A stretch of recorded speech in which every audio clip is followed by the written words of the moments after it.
नमस्कार दोस्तों सावन का महीना चल रहा है और इस सावन के महीने के अंदर हमारे पूरे ब्रह्मांड के अंदर जो शिव तत्व है वह शिव तत्व जो है वो सक्रिय है।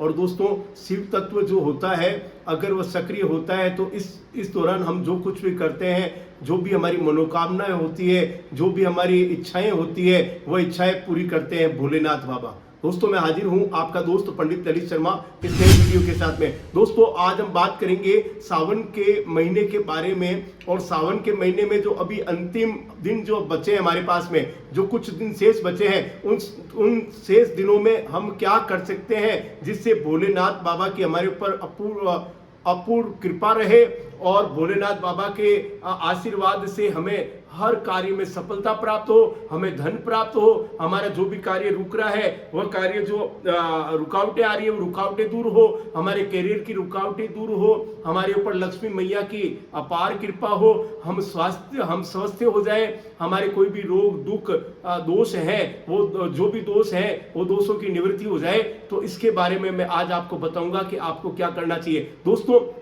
मैं जो भी सटीक उपाय बता रहा हूं वो सटीक उपाय अगर आप करते हैं इन सावन के महीने के अंदर तो आपको निश्चित तौर पर बहुत लाभ मिलने वाला है। दोस्तों ये ब्रह्मांड जो है, ये ब्रह्मांड के अंदर अभी शिव तत्व सक्रिय है और ये जो हमारे जो तत्व होते हैं, शरीर भी 5 तत्वों से मिलकर बना होता है।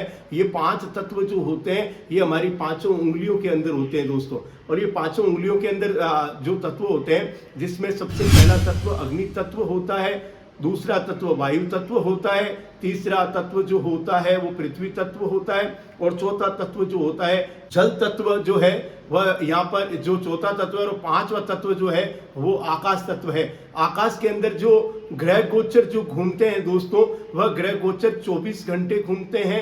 हम लोग तो 12 घंटे काम करते हैं और 12 घंटे काम करने के बाद में हम लोग सो जाते हैं, मगर जो आकाश में जो तत्व घूमते हैं जिनमें ग्रह गोचर होते हैं दोस्तों, जो नवग्रह है वह नवग्रह जो है वो 24 घंटे भ्रमण करते हैं। और 24 घंटे में कौन कौन सा समय हमारे लिए अच्छा हो सकता है, वह अच्छा हम समय कैसे बना सकते हैं, तो ये उपाय जो मैं बता रहा हूं ये उस उपाय को करने के बाद में आप अपने जीवन की सारी समस्याओं को दूर कर सकते हैं। और ये जो दूर करते हैं वो देवों के देव महादेव दूर करते हैं दोस्तों महादेव जी की आपके ऊपर कृपा रहे। तो इसी के आधार पर मैं आपको बता रहा हूं। दोस्तों पहले बात करेंगे हम अग्नि तत्व की जो राशि हैं, अग्नि तत्व की राशि है उनके बारे में बात करेंगे। दोस्तों अगर आपका नाम मेष राशि पर है, सिंह राशि पर है और अगर आपका नाम धनु राशि पर है तो आपको यहाँ पर भगवान शिव का जो अभिषेक करते हैं किसी शिव मंदिर में जाकर और चीनी और गुड़ ले जाकर और गुड़ को घोलकर पानी के अंदर घोलकर आपको उसका अभिषेक करना चाहिए। दोस्तों अभिषेक जब आप करते हैं तो अभिषेक करते समय आपको ओम नमः शिवाय इस मंत्र का जाप आपको करना है। ये पंचाक्षर मंत्र है, 21 बार आपको जप करना चाहिए। अगर आपको गन्ने का रस मिल जाता है तो कहना ही क्या है दोस्तों, इससे आपको यहाँ अभिषेक करना चाहिए। अब इस अभिषेक से मेष राशि वाले, सिंह राशि वाले और धनु राशि वालों को क्या फायदा होगा दोस्तों, ये अगर आप देखा जाए तो मेष राशि का जो स्वामी होता है वो मंगल होता है और सिंह राशि का स्वामी होता है वो सूर्य होता है और धनु राशि का स्वामी गुरु बृहस्पति होता है। तो दोस्तों आपने देखा होगा कि चंद्रमा जो है वो भगवान शिव के जटाओं के अंदर सुरक्षित, और जिन जातकों का चंद्रमा खराब होता है ये सभी राशियां जो होती है वो चंद्रमा के ऊपर डिपेंड होती है। चंद्रमा के आधार पर हम किसी के नाम और राशि हम बताते हैं, क्योंकि चंद्रमा हर 2.5 दिन के अंदर एक राशि को परिवर्तित करता है और जब जब किसी का जन्म होता है तो चंद्र राशि ही सबसे ज्यादा प्रभावित करती है। तो दोस्तों मैंने बोला कि जब आप गन्ने का रस और ये चीनी का पानी या गुड़ का पानी अगर आप भगवान को अर्पण करेंगे तो आपको क्या अच्छा हो सकता है, तो क्योंकि गुड़ जो होता है वो सूर्य का प्रतीक होता है और यहाँ जिसका सूर्य खराब होता है वो सूर्य को वो सही करने का काम करता है। साथ ही साथ मंगल का काम जो होता है वो मंगल अग्नि तत्व की राशि में मंगल महत्वपूर्ण होता है। जैसे मेष राशि वालों को गुस्सा बहुत अधिक आता है, हर एक काम को बिगाड़ लेते हैं, तो यहाँ पर आपको सिंह राशि वालों को भी गुस्सा आता है और धनु राशि वालों को भी गुस्सा आता है। और चीनी का पानी अगर डालते हैं, अगर अर्पण करते हैं, भगवान को अभिषेक करते हैं तो निश्चित तौर पर यहाँ पर शुक्र भी सही होता है और हर काम में आपकी बढ़ोतरी होती है, आपको धन का लाभ होगा, लक्ष्मी का लाभ होगा, कैरियर में जो रुकावटें आती है वो रुकावटें भी दूर हो जाएगी। दोस्तों अब बात करूंगा यहाँ पर मैंने अभी पहले बताया आपको अग्नि तत्व की राशि के बारे में। अब बात करूंगा पृथ्वी तत्व की राशि के बारे में। दोस्तों मैंने जैसा कि बताया कि हमारे शरीर का जो निर्माण हुआ है वो 5 तत्व से हुआ है। तो 5 तत्व के अंदर पृथ्वी तत्व जो होता है वो भी बहुत महत्वपूर्ण होता है दोस्तों।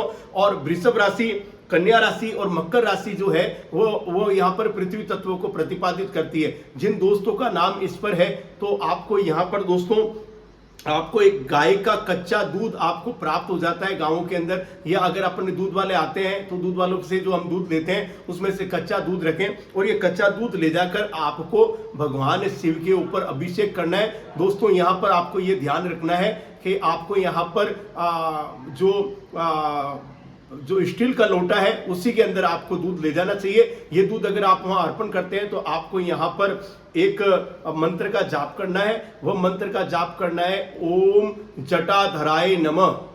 एक बार मंत्र को आप सुन लीजिए, ओम जटाधराय नमः। ये मंत्र का आपको 11 बार जप करते हुए भगवान शिव को यहाँ जल भी अर्पण करना है। पहले दूध अभिषेक करेंगे, उसके बाद में आपको यहाँ जल अर्पण करना है। ये जल अर्पण करने से आपको क्या होगा दोस्तों, यहाँ पर आपका शुक्र और चंद्रमा अगर आपका खराब है तो यहाँ पर शुक्र अच्छा हो जाएगा, क्योंकि वृषभ राशि जो होती है उसका जो मालिक होता है वो शुक्र होता है। कन्या राशि का जो मालिक होता है वो बुध होता है और मकर राशि का जो मालिक होता है वो यहाँ पर शनि होता है। और यहाँ अगर आप शुक्र को अगर आप अच्छा करते हैं तो ये सभी राशियां आपकी सज जाएगी। आप जो भी काम करते हैं वह काम पर आपको रीइंफोर्समेंट मिलेगा। यानी कि अगर आपको शाबाशी नहीं मिल रही है या आपको ये कहते हैं वाहवाही नहीं मिल रही है तो निश्चित तौर पर आपके हर एक काम को भी सफलता प्रदान करेंगे महादेव जी की कृपा से। दोस्तों एक बात है कि यहाँ पर आप भगवान को बेल पत्र भी अर्पण कर सकते हैं। जो राशियों के बारे में बता रहा हूँ सभी में बेल पत्र जो है, बील पत्र जो आप कहते हैं, वो बील पत्र आपको यहाँ अर्पण करना चाहिए। दोस्तों बात करूंगा मैंने कहा पृथ्वी तत्व की राशियां हैं तो मैंने राशियों के आधार पर बता रहा था। तो पृथ्वी तत्व में बहुत सारे दोष होते हैं दोस्तों।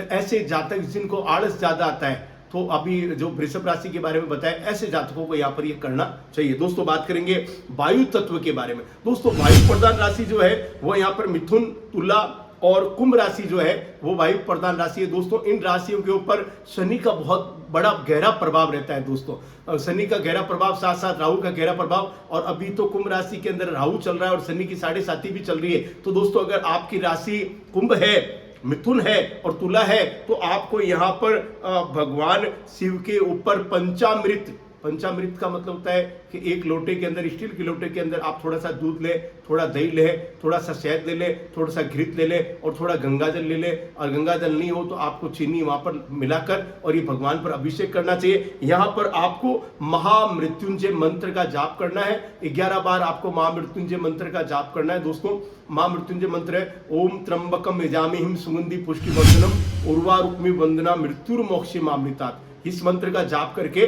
आपको 11 बार करते हुए ये आपको जल भगवान पर अभिषेक करना है। और अभिषेक करने के बाद में स्वच्छ जल से आप वहां भगवान का पूर्ण अभिषेक करें। अभिषेक करने के बाद में आप वहां पर काले तिल आपको अर्पण करना है। दोस्तों ये आप जो भावुक है वो भावुकपन है, वो भावुकपन आपका दूर करेंगे। साथ ही साथ आपके अंदर जो आलस प्रवृत्ति आती है वो आलस प्रवृत्ति दूर करेंगे। और वायु तत्व होने के कारण आपकी गैस्ट्रिक प्रॉब्लम रहती है, उस गैस्ट्रिक प्रॉब्लम को भी भगवान शंकर की कृपा से यहाँ पर दूर होगा। आप में आलस मिटेगा और आप हर काम को जो है बड़ी शिद्दत के साथ पूर्ण करेंगे। दोस्तों क्योंकि जो ये राशि होती है वायु तत्व, उनका हर एक कार्य अधूरा रह जाता है, तो आपको ये काम आपको करना चाहिए। दोस्तों अब मैं बात करूंगा जल तत्व की राशि। जो देखिए दोस्तों जल तत्व जो है पृथ्वी पर सर्वाधिक जल तत्व है। और जल तत्व की जो राशि होती है वो होती है कर्क, वृश्चिक और मीन। ऐसी जातक जो होते हैं बहुत भावुक होते हैं, भावनाओं में बहकर भी बहुत सारा काम कर लेते हैं। ऐसा काम कर लेते हैं तो उनको अंत में पछताना पड़ता है। तो दोस्तों आपको यहाँ पर शुद्ध गंगा जल से भगवान शिव का अभिषेक करना चाहिए। और यहाँ जब आप बोलते हैं तो यहाँ मंत्र बोलेंगे 11 बार ओम गंगाधराय नमः, ओम गंगाधराय नमः। इस मंत्र का जप करके आपको सफेद आक का जो फूल होता है, वो सफेद आक का फूल या आंकड़े का जो पत्ता होता है वो आंकड़े का पत्ता भगवान को अर्पण करें। और अर्पण करने से आपके मनोबल उत्तम होगा। आपके हर एक जो रुकावटें आ रही है वो रुकावटें आपकी दूर होगी। साथ ही साथ आपको कैरियर के अंदर सफलता प्राप्त होगी। तो दोस्तों मैंने आपकी राशि के आधार पर आपको ये चीज अर्पण करने के लिए बताया ऐसा विधिवत आपको करना चाहिए, नित्य करना चाहिए। जितने श्रावण मास के दिन बचे उन सभी मास में आपको करना चाहिए। दोस्तों अगर ये आप करते हैं तो आपके ग्रह गोचर जो है वह ग्रह गोचर जो है जिनमें कमी है, अगर ये आप करते हैं तो सबसे पहली बात है कि अगर ये जो मैंने आपको बताया, जब आप गंगा जल अर्पण करते हैं कर्क राशि वाले, तो यहाँ पर सफेद चंदन जो है वो भगवान शिव को अर्पण करना चाहिए। सफेद चंदन अगर आप अर्पण करते हैं तो आपको निश्चित तौर पर आपको सफलता प्राप्त होगी। दोस्तों भगवान शिव जो है वो आनंद देने वाले हैं। अगर आप किसी भी प्रकार से भी अभिषेक करते हैं तो निश्चित तौर पर लाभ है, मगर हम विधिवत करते हैं तो हमें लाभ मिलने की संभावना ज्यादा होती है। तो दोस्तों चिंता क्यों करते हो, उठाइए, भगवान शिव का गुणगान करिए और भगवान शिव में अपने आस्था को अर्पण करिए, अपना विश्वास को अर्पण कीजिए। और या जब आप अपना विश्वास अर्पण करेंगे, अपनी आस्था अर्पण करेंगे, आप खुद समर्पित हो जाएंगे तो भगवान शिव का आशीर्वाद आपको जरूर प्राप्त होगा। दोस्तों मेरे इस पर बहुत सारे वीडियो लगे हैं। अगर आपको आपके राशि के अनुसार वीडियो देखना है तो बहुत सारे वीडियो लगे हैं, वो आप देखें। अगर आप मेरे चैनल पर नए हैं तो इस चैनल को सब्सक्राइब करें, लाइक करें। जय श्री राम।